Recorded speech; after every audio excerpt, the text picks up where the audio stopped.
अधिकाऱ्यांची आढावा बैठक गेले अनेक वर्षाची उत्तरं दिली होती, तीच उत्तरं यावर्षी परत मिळालेली आहेत. काय सूचना केल्या आहेत? उत्तरं तीच नाहीत. अनेक उत्तरामध्ये त्या वेळेला दिलेल्या सूचनांनुसार कामही झालेलं आहे. ज्या वेळेला प्रलंबित प्रश्न राहतो त्यावेळेला नव्याने काही गोष्टी निर्माण होत असतात. खरं आहे की DPR बनवताना ज्या बाबीची खबरदारी घ्यायला पाहिजे होती ती दुर्दैवाने घेतली गेली नाही, अत्यंत खेदजनक आहे. त्याबद्दलची नापसंती मी गडकरी साहेबांच्या जवळ व्यक्त त्या ठिकाणी केलेली आहे. आता काम पूर्णत्वात येताना ज्या काही तांत्रिक अडचणी आल्या त्याची गेल्या 3 महिन्यात अनेक वेळेला मी बैठका घेतल्या. त्याच्यामध्ये फॉरेस्ट असेल, कोकण रेल्वे असेल किंवा इतर काय बाबी असतील त्याच्यातून प्रश्न सुटण्याच्या प्रक्रियेमध्ये बऱ्यापैकी पुढे गेलेला आहे. आज रोड सेफ्टीचीच एक तऱ्हेची बैठक आणि नॅशनल हायवे आणि मग गणरायाच्या आगमनाच्या निमित्ताने येणारे संबंध कोकणवासीय या दृष्टिकोनातूनच एक नियोजन करावं अशी बैठक त्या ठिकाणी झाली.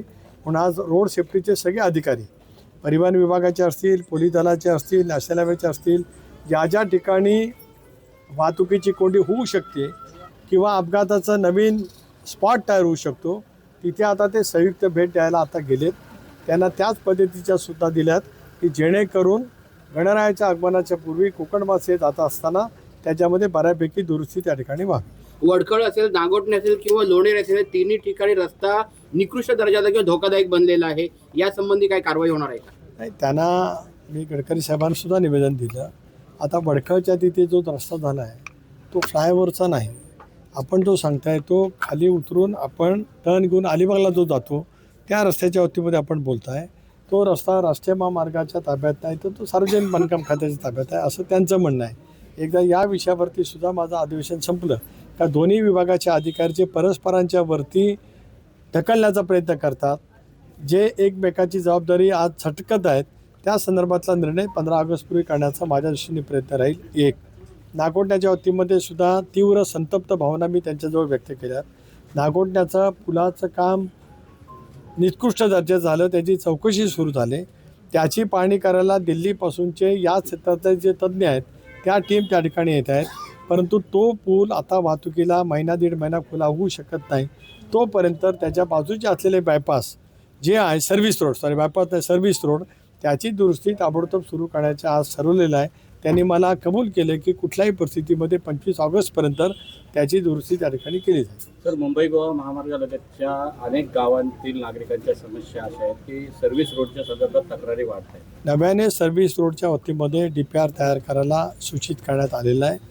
एक बाब खरी आहे की अशा सर्व्हिस रोडची आवश्यकता पहिल्यांदा काम करण्यापूर्वीच त्या DPRमध्ये समाविष्ट व्हायला हवी होती. हलगर्जीपणामुळे, दुर्लक्षितपणामुळे, योग्य ते नियोजन न केल्यामुळे ती परिस्थिती निर्माण झाली. याच्यात दुमत असं काय कारण आहे. त्याचा दोष नॅशनल हायवेच्या अथॉरिटीवरती नक्की त्या ठिकाणी जातो.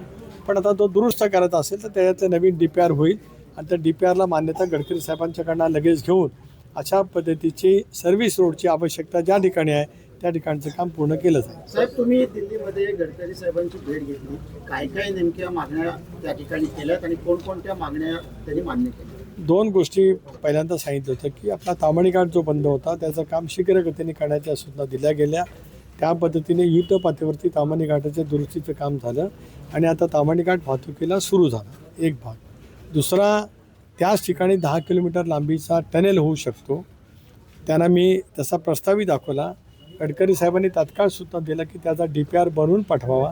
आता तो DPR पाऊस चालू असताना कशाप्रकारे बनवता येईल तो प्रयत्न होईल, कारण तो 10 किलोमीटर लांबीचा बोगदा होईल, रस्त्याची लांबी कमी होईल आणि एक सुरक्षित प्रवास होऊ शकतो. मला असं वाटतं की DPR बनवून गेला की त्याला तात्काळ त्याची मान्यता मिळेल. तिसरा महत्त्वाचा मुद्दा ज्याची आज आपण चर्चा केली, एक टोल.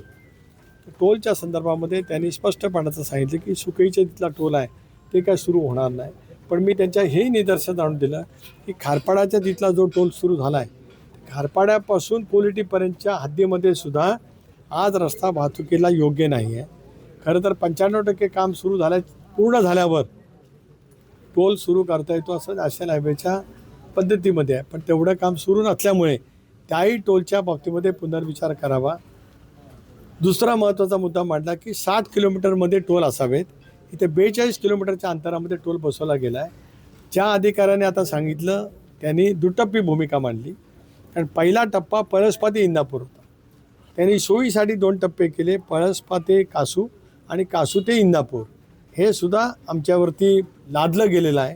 त्याच्यामुळे त्या बाबतीमध्ये सुकळीचा टोल हा कधी सुरू होऊ नये अशी स्वच्छपणाची भूमिका मी मांडली. गडकरी साहेबांनी मला हे आश्वस्त केलं आहे की ते नवीन धोरण आणतायत, त्या धोरणामध्ये बऱ्यापैकी टोल कमी होऊ शकतात असं त्याने मला सांगितलेलं आहे. बघूया, आमच्या सर्वांचाच गडकरी साहेबांच्यावरती विश्वास आहे. संबंध देशात राष्ट्रीय महामार्गाचं जाळं कुणी जास्ती विणलं असेल तर मोदी साहेबांच्या नेतृत्वाखाली गडकरी साहेबांनी केलेलं आहे. बघूया त्याच्यातला काय मार्ग निघेल. इंदापूर आणि माणगाव या 2 बायपासची गणपतीपूर्वी नेमकी काय परिस्थिती आहे सध्या? त्यांनी आता सूचित केले, आपण त्या बैठकीला उपस्थित होतात, त्याच्यातलं पाहिलेली आहे. त्यामुळे शक्यतो बायपासचा एक मार्गिका ही नक्की माणगावच्या निजामपूरच्या पुलापासून सुरू होऊ शकेल. कळंबच्यापासूनच्या सुद्धा बायपासची पाहणी करायला आता ते जात आहेत. तिथेही त्याने ते सांगितलेलं की गर्डर टाकले त्याच्यानंतर 21 दिवस क्युरिंग लागतं, तेवढा कालावधी जाईल 15 सप्टेंबरपर्यंत. 15 सप्टेंबरच्या नंतर कळंब जाते पासून ते थेट येणारा बायपास हा त्या ठिकाणी सुरू होऊ शकतो. सर, राजकीय सल्लागारांच्या नुसार महाराष्ट्रामध्ये राष्ट्रवादीमध्ये फेरबदल व्हायला पाहिजे असे वृत्त तो आहेत. काय विषय काल नक्की? झालाय, काल संपला विषय.